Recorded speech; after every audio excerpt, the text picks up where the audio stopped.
This is the nitrous oxide cat right there, and this is the diesel particulate filter, also abbreviated as DPF. You may be wondering how to remove it if you need to, for whatever reason. There are some legal reasons to remove it, like this could become clogged up and you may not be able to successfully regenerate it. So it has to be removed and more thoroughly regenerated in a furnace of some kind.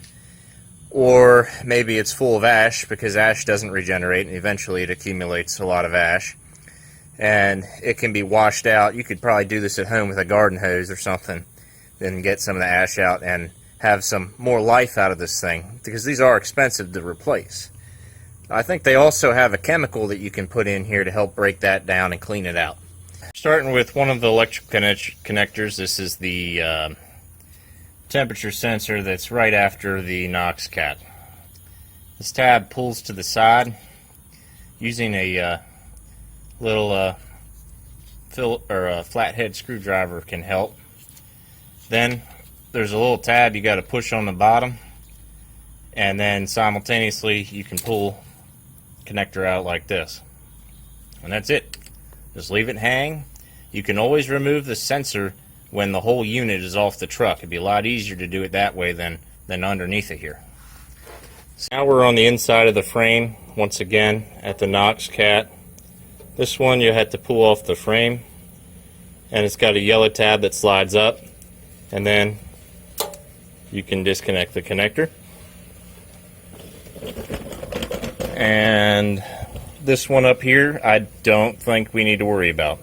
It's going to be fine. So that may be it on the connectors. 3 of them there. Here I have a 5/8 line wrench. This is nice to get off bolts that are very tight. You don't want to strip them off, or to get around a line like the pressure lines we'll get to. Up here we're looking at our flange nuts, and use the line wrench, and it's not required to have a line wrench, but it's nice to just make sure that they break loose. Next we're at the lines here, pressure lines, and you can see how the line wrench is useful, slides over, but a crescent wrench would do this too. This is also 5/8 or very close to it. It still works. You may have to get out your rubber mallet and give it a few taps, but we're just making sure that we are able to break these things loose to begin with before we take anything completely off. So I'll be doing that for the other pressure sensor at the back and for this exhaust clamp as well. Back here on the rear exhaust clamp, and the best thing to do for this is actually to do a 15mm. I do believe it's a little smaller of a nut, and your ratcheting wrench, and in addition to that, a deep socket with an extension and push. And you got to be careful with this one. You don't want to strip this one off. This one was kind of rusty for me. I definitely used some PB on it. Okay, you don't have to remove the nut the entire way. Just loosen it about 1/2 inch. The clamp, however, is a little bit,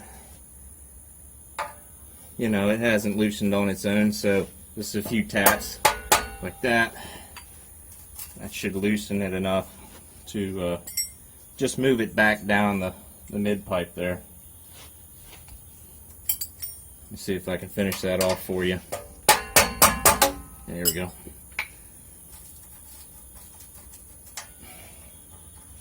Still a little bit tight.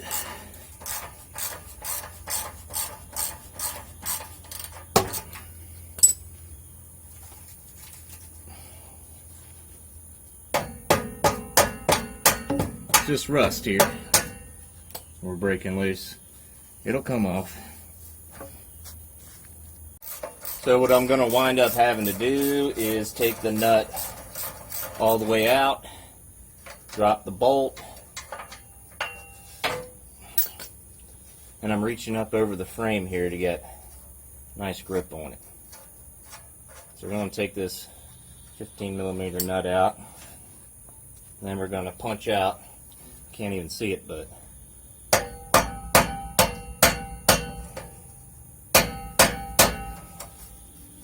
that's helping a good bit. So what I think I can actually do, y'all are probably going to wind up with this. I mean, this is a southern truck from Louisiana. Spent its whole life in Louisiana. So I'm actually going to just try and pry. It's just real crusty here.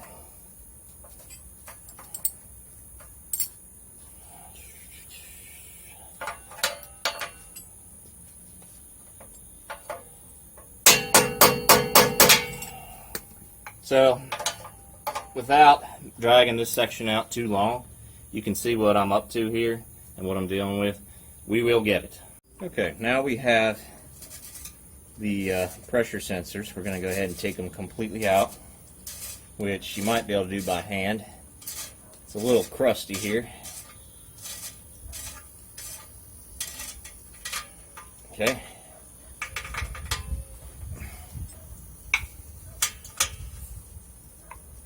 Oops. Just like that, they're out. And there's one up here in front I'm working on that y'all can't see. Same deal. That one was easier. Alright, so my camera died, but got a little catching up to do, but not much. So these are the hangers that are up there. And you've got to take off those little clamps that are on there, which are a pain, but a flathead screwdriver, and they pry off. And then you can wiggle these things off. WD-40, big help. Definitely recommend getting some WD-40 on there so that they come right off. This one is the one in the middle. It's facing like this. If you're looking towards the back of the truck, it faces this way. And then there's two more that face this way. So I've got those pushed through. They're still attached to the truck though. So now what I'm going to do is try and push it off. The only thing really holding this thing up is, you can see, or can you see, I've got a nice flashlight here if I can figure out how it works. There's the flange. I just got to get it pushed off there and it should drop down. Okay, here we are. Now I'm going to actually grab hold. I don't know if you can see this, but I'm grabbing hold of the metal hanger components and just pushing back towards the back of the truck. So yeah, it did drop out there. Now we just got to get the tailpipe section off and the whole thing ought to come down. Okay, let me show you all something here. Huge tip. See how the flange is kind of off, but yet one of those flange bolts there is down inside the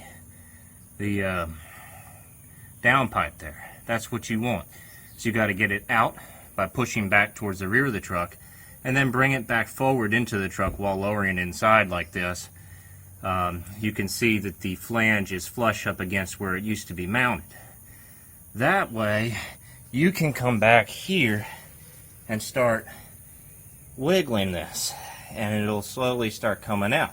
And you can see I'm almost got it out.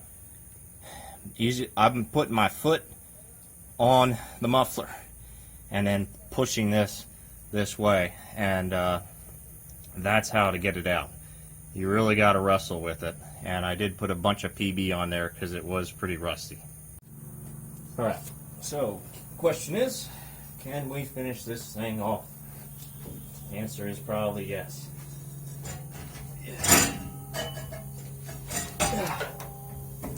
Oh, there she goes. Oh. Let's we're gonna have to free up some zip ties here to get the last of these electricals off, but my friends, that is how you remove it. Here's a look at our old unit. Kind of taking a peek in here, the DPF. There's our temperature sensor. And overall, pretty good condition in there. We do have some soot here in the back end, but this has took 250,000 miles for that to get there. So let's take a look in the other end. This end's a lot dirtier. Of course, this end is prior to the DPF. But that's what it looks like in there. I think it looks pretty decent as well.